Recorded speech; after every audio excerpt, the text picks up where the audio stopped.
My name is Nellie Good. I'm 36, and I've been my family's emergency contact since I was 22, not just for hospitals, but for everything else that breaks. Phones, cars, finances, feelings. I work as a hospital systems engineer, the kind of person who gets 2 a.m. calls because a life support console froze mid-surgery. I fix things under pressure. It's funny, or maybe tragic, how that skill bled into my family life. I live alone in a small townhouse I bought 6 years ago. Nothing fancy, white walls, a tiny backyard, a creaky stair. But it's mine. I drive a 10-year-old Civic not because I love it, but because it runs and doesn't ask for more than gas. My parents, Lorna and Mark, are celebrating their 40th wedding anniversary this June. My sister Jasmine, 33, sells high-end wellness packages online. My brother Eli, 28, jumps from gig to gig. Freelance photography, delivery apps, short contracts. I'm the one who files their taxes, negotiates insurance, calls customer service when someone forgets to pay. I hold the rope and pretend it isn't burning through my hands. That Sunday morning, sunlight cut across the counter as I made coffee and sorted laundry. Then my phone buzzed. Family group chat. A new message appeared with the kind of enthusiasm that made my stomach tighten. Jasmine. Registry is live. Everyone add to cart ASAP so we can lock stuff in. Mom deserves it. Attached was a link. I clicked and nearly choked on my coffee. A glossy web page loaded, shimmering like an online wedding registry. Except it wasn't for a wedding. It was for Mom and Dad's anniversary. 7-night Mediterranean cruise, $20,580. Matching Rolex watches, $18,600. Gourmet kitchen renovation bundle, $9,200. Private dinner at Aurelia, $4,000. Minimum, plus smaller items. A balloon arch for $500. Photo experience, $1,200. Custom champagne wall. At the bottom, embossed in gold letters, primary sponsor, Nellie Good. I blinked. My own name stared back like an accusation. I hadn't signed anything. I didn't even know you could make a registry for an anniversary. Then the messages poured in. Jasmine, don't be cheap. This is once in a lifetime. Eli, come on, Nell. Mom deserves the best. You're the stable one. Mom, oh, sweetie, only if it's not too much trouble. Dad, my stomach dropped. I typed slowly. Who decided I'm the primary sponsor? Jasmine, me, Eli, and Mom. Majority wins. Family first. I stared at the screen. The emojis. The entitlement disguised as affection. My coffee went cold. My pulse didn't. They'd already voted. Without me. With my money. I placed my phone on the counter like it was hot. In my chest, something clicked. A small, mechanical sound. The click before a cycle starts again. The cycle where I pay. Then resent. Then apologize for resenting. Then pay again. The messages kept coming. Jasmine, you can just call the cruise line by noon to put down the deposit. Use your card. We'll sort it later. Noon. As if I were her assistant. I stared at the numbers. Not the prices, but the math of my exhaustion. Mortgage, utilities, Mom's prescriptions I cover every other month. Dad's phone plan under my account. Eli's temporary loan from last spring. My hands were steady. That strange kind of steady you get when your body's too numb to shake. I opened my banking app. Not to pay, just to look. The balance stared back like weather data, calm skies before a storm. Then came another message. Eli, we all know what you make. This isn't hard. How do you know what I make? And then I remembered. The day I fixed Mom's printer, left a tax form on the kitchen table, came back to find it moved. Jasmine, we saw your W-2 relax. Mom was proud. Proud. They called snooping proud. I took a breath through my teeth. Let's talk later. Jasmine, no time. Deposit due by noon or we lose the suite. Don't make this dramatic. I didn't respond. My thumb hovered over mute. I've always told myself it's easier to say yes than face the chaos that follows a no. But something different rose up in me that morning. Quiet, cold clarity. My coffee tasted like metal. I whispered to myself, you didn't agree to this. You were drafted. And as the group chat pinged with more heart emojis and guilt-laced comments, I made a decision I'd never made before. I wouldn't pay. Not this time. The screen lit again. Incoming call. Jasmine. I let it ring once, twice. Then I pressed decline. Because sometimes silence is the first word of a new language. The thing about saying no for the first time is that it doesn't echo, it detonates. When I hung up on Jasmine's call, the silence that followed wasn't peaceful. It was electric. I could almost hear the group chat vibrating through the counter. But that single act, refusing to reach for my wallet, opened a floodgate of memory. Every yes I'd ever given had a price tag and a bruise. It started 12 years ago, right after college. Dad's company shut down. Mom's hours at the clinic were cut. I had just landed my first real job, terrified but proud. Dad called one night, voice casual. "Kiddo, the power bill's late.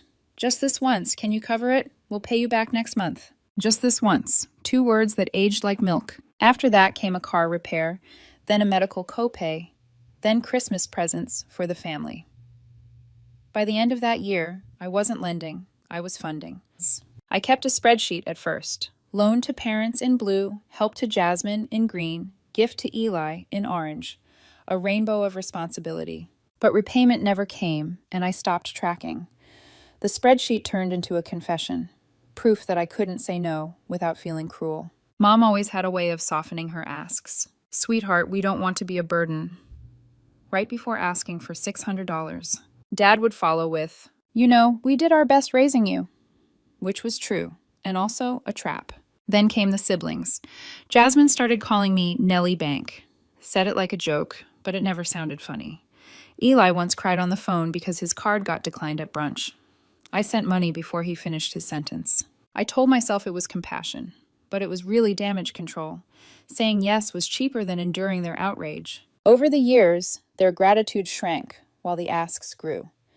3 years ago, Mom had a health scare. A week in the hospital, endless tests. I paid every bill without hesitation. I'd do it again. But what followed wasn't gratitude, it was escalation. "We've decided to travel more," Mom said. "Live while we can," Dad added. And then, like punctuation, "You want us to have experiences, right?" Jasmine upgraded to a bigger apartment to manifest abundance, then called when rent was due. Eli bought a second dog because the first one needed a friend. When that friend swallowed a sock, I paid the vet bill. Meanwhile, I patched my Civic's bumper with tape and canceled a trip I'd planned for myself. Not because I couldn't afford it, because I knew someone else would need something urgent. That's how guilt works. It doesn't scream. It sighs and says, "You're the responsible one." Every attempt at a boundary got twisted into a character flaw. One Thanksgiving, I suggested Secret Santa with a $50 limit. Mom smiled sweetly. "Whatever people can afford is fine." Then told Aunt Sharon I was pinching pennies. Jasmine called me Scrooge in the family group chat. Eli replied with a Grinch gif. Mom sent a laughing emoji. That was the rhythm of my life, ridicule followed by requests. Another time, I asked everyone to pay their share of the phone plan.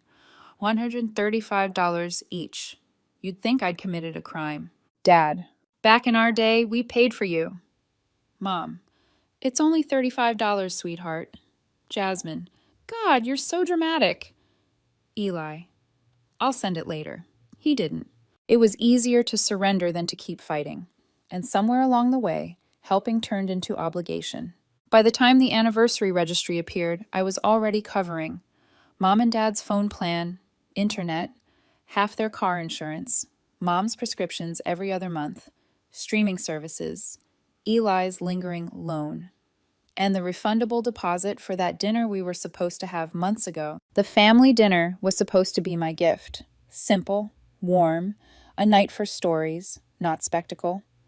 Then Jasmine found Pinterest and corporate event planners. When I looked back at the registry that morning, my breath caught. The cruise wasn't the problem. It was the vote. The idea that my financial consent was optional. I could feel that familiar pull, the rope tightening around my chest. Then Liam's voice floated through my memory. He'd said it during a late-night talk last month. "You've built a life you don't even get to live, Nellie." He was right. I'd spent 10 years building comfort for everyone but myself. The phone buzzed again. Jasmine: "Did you call the cruise line yet?" Eli: "Clock's ticking, sis." I stared at their names, my heart strangely calm. And for the first time in years, I didn't flinch. I typed one message. No. Just that, no explanations, no guilt, no emoji.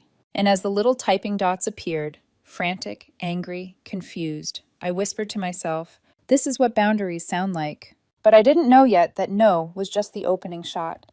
The real battle was about to begin. By noon, my phone looked like it was in cardiac arrest. 53 unread messages, 4 missed calls, and 1 voicemail from Jasmine that started calm and ended with, "You're unbelievable, Nellie. It's for Mom." I didn't listen to the rest. I'd already memorized the tone, the one that made guilt sound like reason. Still, something in me trembled. Not fear, exactly. Reflex. The instinct to fix things before they broke. But that part of me was tired. When I finally picked up Jasmine's next call, her voice was sharp enough to slice glass. "You're seriously going to make me call twice? We're losing the cruise suite." "Jasmine," I said evenly, "I didn't agree to any of this." She scoffed. "We voted. Majority rules. You're overreacting." "Majority?" I repeated. "You, Eli, and Mom decided with my credit card? That's not democracy. That's theft with emojis." She groaned like I was being dramatic. "You always make everything so cold and technical. It's family. You owe—" "Stop right there." My voice surprised even me. Firm, flat, final. I don't owe anyone for being responsible. There was a long silence. Then, soft but lethal, "We saw your W-2. Don't act like you can't afford it." The words hit harder than I expected. They'd actually done it. Invaded my privacy. Used my salary like ammunition. "You went through my paperwork?" I asked. "It was on Mom's table. Don't make it creepy." "She shouldn't have shown you." "She was proud," Jasmine snapped. "She said you're finally doing well. You should be happy to give back." "Proud," I repeated. "You call that proud?" The line was silent for a beat. Then her tone shifted from righteous to pleading. "Nellie, Mom will be crushed. Don't ruin this. Just put the deposit down. We'll pay you back later." "You said that 10 years ago," I whispered. "Guess what? Later never came." Jasmine huffed. That old sound of exasperation whenever I stopped playing along. "You're being cheap. After everything Mom and Dad did for you." "Everything?" My laugh came out hollow. "You mean the years I paid for their phones, insurance, and prescriptions? You keep score now? That's petty." "No," I said quietly. "That's called math." Behind her words, I heard movement. Mom's voice faint in the background. "Tell her not to stress. We'll fix it later." And then Jasmine's frustrated sigh. "See? Even Mom's saying relax." "Exactly," I said. "She's saying we'll fix it later, which always means I will." Jasmine's tone cracked. "God, Nellie, you're impossible. You're making this about money instead of love. Love without respect is just guilt with better PR." She went silent. I think that one landed. After we hung up, my hands were shaking. Not from fear, but from the force of finally standing still. For 10 years, I'd been sprinting through emotional minefields, throwing money at problems so I wouldn't have to feel explosions. Now the silence was loud but clean. I walked to my desk, opened in my laptop, and pulled up my bank accounts. For the first time, not to calculate how much I could give, but how much I'd already lost. There it was, a decade of recurring payments. Auto withdrawals I'd set up for their bills, their subscriptions, their emergencies. A digital paper trail of my exhaustion. I selected each one by one. Pause. Cancel. Remove access. My heart pounded, but not from guilt, from relief. 5 minutes later, my phone buzzed again. This time, it wasn't Jasmine, it was Mom. "Honey," she began softly, "Jasmine says you're upset. We didn't mean to pressure you." I closed my eyes. There it was, that syrupy voice that always arrived with a request. "Mom," I said, "I love you, but you can't vote with my wallet." "Oh, don't say it like that," she sighed. "Your sister just wanted something special. We didn't think you'd mind." "I do mind, you didn't ask." "I don't want to be in the middle." "You already are." My voice cracked, not from anger, but fatigue. "You've been in the middle for years, Mom, between what's fair and what's convenient." She didn't respond right away. Then, "Your father says dinner's fine, no cruise." I exhaled, slow, shaky. "Thank you," I whispered. "But don't cancel anything yet," she added quickly. "Jasmine's still talking to the travel agent." The rope tightened again. "Then she can pay for it." "Don't be spiteful, Nellie." "I'm not. I'm finally being equal." When the call ended, I stared at my reflection in the blank phone screen. Same tired eyes, same messy bun, but something inside me had shifted. Not broken, just unlatched. That night, I went through every shared account, every autopay, every small tether. And as I deleted, I whispered to myself, "This is what freedom looks like, receipts and resolve." The next morning, my phone lit up again, this time with 30 new messages in the family chat. Eli called me controlling. Jasmine said I'd humiliated the family. Mom sent a single message. "Did you really cut the smart lock access?" I typed back. The door still works, I just locked the expectations. Then I turned my phone face down, poured myself another coffee, and watched the sunrise over my quiet kitchen. For once, peace didn't feel like a pause, it felt like a beginning. The first day after cutting them off felt like standing in an empty church after a storm. Quiet, echoing, sacred. I didn't realize how much noise my family had made in my life until it stopped. No more 7 a.m. Can you send a quick transfer? No more sweetheart, it's just temporary. No more midnight calls from Jasmine pretending to cry, so I'd send rent money. Just silence, the kind that feels both terrifying and holy. By mid-morning, the group chat had mutated into chaos. Eli: "You're controlling, Nellie. Mom's crying." Jasmine: "You didn't just cancel payments. You locked us out of the smart home system. That's insane." Mom: "Is the Wi-Fi broken?" I read their messages with detached calm. The irony was delicious. They'd ignored every boundary for years. But one locked door, and suddenly I was the villain. Liam came over that evening. He stood in the doorway holding 2 takeout boxes and a look that said he wasn't sure if he should hug me or salute me. "You actually did it," he said, setting the food down. "You cut them off." I paused the cycle, I corrected, though my voice trembled a little. He gave me that half smile, the one that always sees through me. Same thing. We ate in silence for a while. Then he reached across the table and said softly, "You know they're going to spin this." "They already have," I said. "Jasmine's probably drafting a group message titled, 'Betrayal, the Nellie Good Story.'" He laughed, but I didn't, because underneath the sarcasm, it hurt. Loving people who drain you doesn't stop you from caring. It just makes caring feel like bleeding politely. That night, I scrolled through my phone gallery. Photos of birthdays, hospital visits, Mom in recovery after her surgery, smiling, fragile. I remembered how grateful I'd felt then, thinking this is why I help. But gratitude had quietly mutated into expectation. Now, every old photo felt like evidence, a snapshot of guilt disguised as love. Around 10 p.m., my phone lit up again. Incoming call. "Mom." I almost didn't answer. Almost. "Nellie?" Her voice was soft, frayed around the edges. "Jasmine says you're angry. Did something happen?" "Mom, I'm not angry," I said carefully. "I'm finished." Finished? With being the family's safety net, with pretending I don't notice how uneven everything is. She sighed. "Oh, sweetheart, you've always been the strong one. You know your sister means well." "She means well as long as someone else pays for it. You don't have to sound so cruel."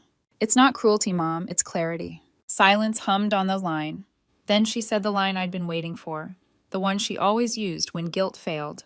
"I don't want to be in the middle." I closed my eyes. I'd been waiting years to say this next part out loud. "You put yourself there, Mom, the day you voted with my wallet." Her breath caught. For a moment, I thought she'd hang up.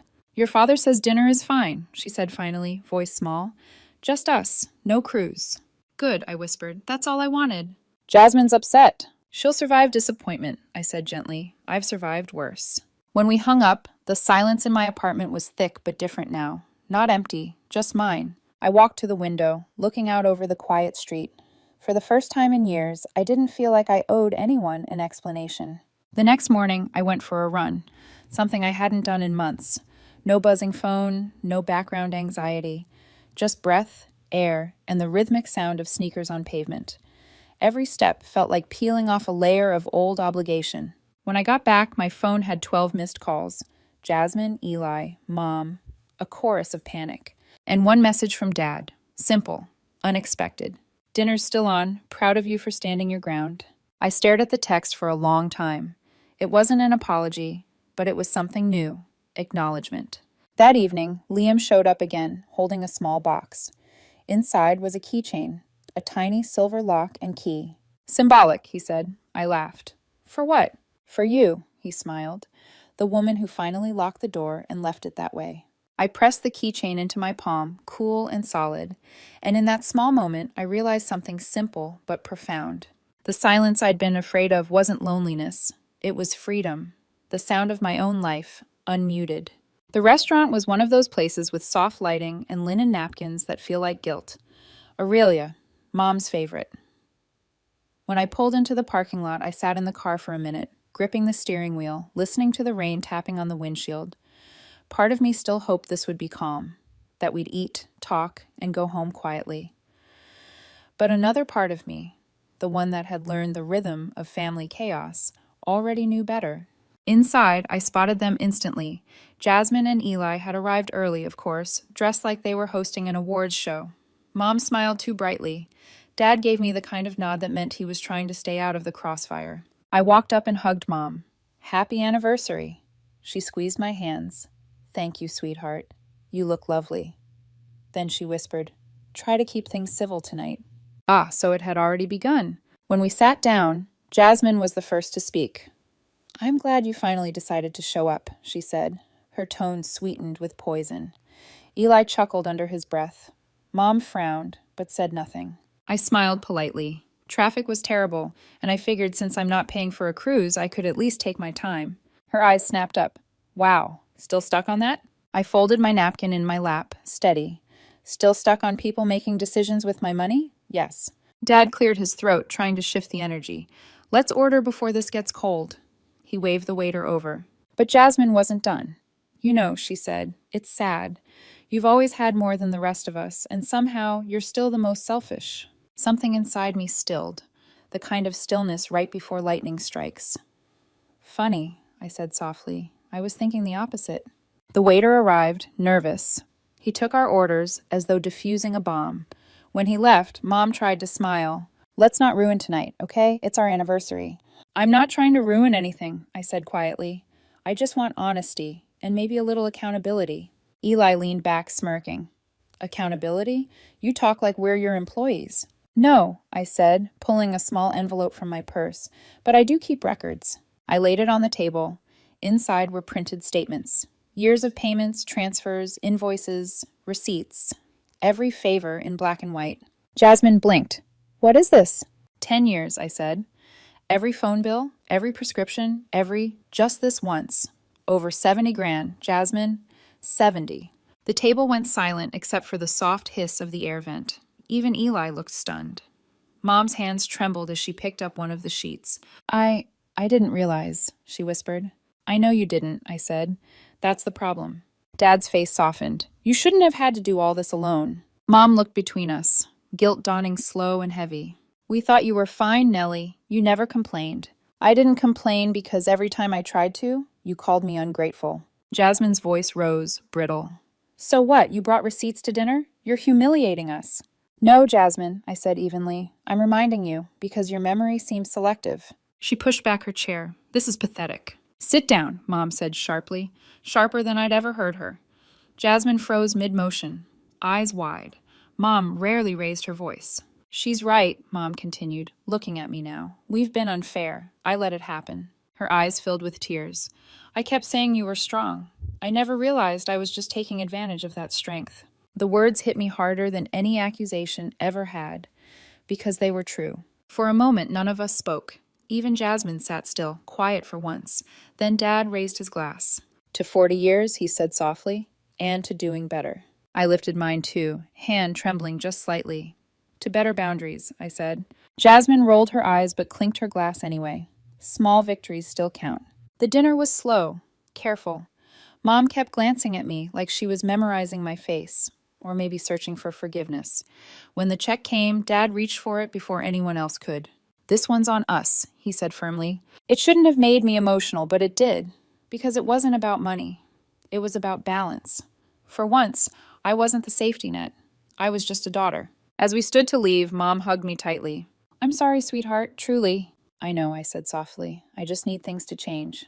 "They will," she promised. Outside, rain had stopped. The air smelled clean. I walked toward my car, feeling lighter. Not free yet, but close. Then my phone buzzed. New notification. Bank alert. Unusual transaction attempt. 5,000. My stomach dropped. Old instincts roared awake. I opened the app. Pending charge, Aurora Cruise Line. Linked card. Mom's account. With my name still attached. And below that, a single new message from Jasmine. "If you won't pay, I'll make sure someone does." The sound that left my throat wasn't anger. It was disbelief. The tired, trembling kind. For a moment, I stood in the parking lot, rain dripping from the eaves, staring at my phone. Then I whispered, "All right, Jasmine, you just made this official." The notification glowed like a live wire on my screen. Aurora Cruise Line, $5,000 pending. linked to an old joint account I'd forgotten still existed. It wasn't mine anymore, not really. It was Mom's, but my name was still there, the digital fingerprint of a decade of helping. Rain slid down my windshield as I sat in the car, staring at the charge. Then my phone buzzed again. Another message from Jasmine. You could have just helped, Nellie. Now it's messy. Messy. That's what she called stealing. I called the bank immediately. The rep on the other end was calm, rehearsed, almost sympathetic. We can freeze the account, Ms. Good, but we'll need confirmation from the joint holder. That's my mother, I said. Then we'll need her verbal consent. Of course, one last layer of dependence, even now. I called Mom next. She picked up on the second ring, her voice trembling. Honey, everything okay? Not really. Did you or Jasmine try to book the cruise again? Silence, then a soft gasp. She told me you changed your mind, said you approved it after dinner. My grip tightened around the phone. Mom, I didn't. She used your card, through an account I was still tied to. Her breath hitched. Oh God, I'm so sorry. I trusted... It's not your fault, I said quickly, though my chest ached. But we have to stop this, right now. Within the hour, we were both on the phone with the bank. Fraud claim filed, account frozen, card canceled. When the process was done, Mom's voice broke through the line, small and tired. I can't believe she did that. I could, because I'd seen the pattern for years. Entitlement dressed as love, manipulation coded in concern. But hearing my mother say it, hearing that flicker of realization, felt like a door opening that I'd thought was sealed forever. You were right, Nellie, Mom whispered. We've let this go on too long. I didn't want to be right, I said quietly. I just wanted peace. 2 hours later, Jasmine showed up at my apartment, soaked from the rain, eyes blazing. You froze Mom's account, she snapped. Are you insane? I stopped a theft, I said evenly. Yours. Her jaw dropped. It's Mom's money. With my name attached, I said, which means you used my financial identity. That's fraud. You wouldn't dare. Try me. I didn't raise my voice. Didn't need to. The calm in me unnerved her more than shouting ever could. For a moment, she faltered, the confidence cracking. You've changed, she muttered. I've grown up, I corrected. You just don't like that I stopped funding your version of family. Her eyes flickered. Mom's crying because of you. No, I said. Mom's crying because she finally sees you. The silence between us stretched thin. Then, with one last glare, she turned and stormed down the hall. The elevator doors closed with a hiss, the sound of finality. Later that night, Mom called again. She'd spoken to Dad, and together they'd confronted Jasmine. It hadn't gone well, but it had gone honestly. We told her we're done enabling, Mom said softly. Your father even canceled her car insurance. I think she finally understands. I didn't respond right away. My throat was tight, relief tangled with grief. I'm proud of you, sweetheart, Mom added. You saved us from something we couldn't even see. No, I said, smiling faintly. I just stopped pretending not to see it. Weeks passed. The tension slowly diffused into quiet distance. Jasmine moved out of state, chasing a new business opportunity. Eli got a steady job, maybe out of necessity, maybe out of guilt. Mom and Dad started budgeting together, learning how to live within limits they'd ignored for years. And me? I learned to rest, to let the silence stay. A month later, Liam surprised me with 2 cruise tickets, not for the Mediterranean, but for Alaska. Small ship, no extravagance, just open sky and quiet sea. You always wanted to see the northern lights, he said. I stared at the tickets, heart swelling. You didn't have to. I know, he smiled. That's the point. On the deck that first night, I stood under the violet sky, wrapped in a blanket, sea wind tugging at my hair. For once, my phone wasn't buzzing. No emergencies, no guilt, just peace. I pulled out my journal, a habit I'd started since the dinner, and wrote, I was never the family's bank. I was their balance sheet. But now I'm finally in the black. As the ship drifted north, the aurora shimmered above, green ribbons folding across the sky like forgiveness. And for the first time in years, I whispered something new into the night. This time, I'm spending my life on me.